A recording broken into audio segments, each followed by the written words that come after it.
Just wanted to do a quick video updating the Jalopy 3D printer.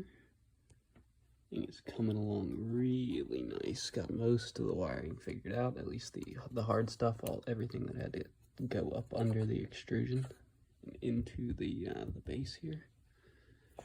Going into 2 different power supplies, and then looping right out the back, just like that.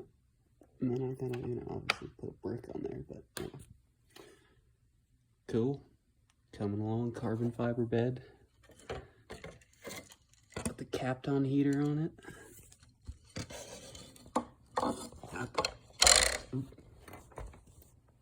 those LDO motors, all-wheel drive.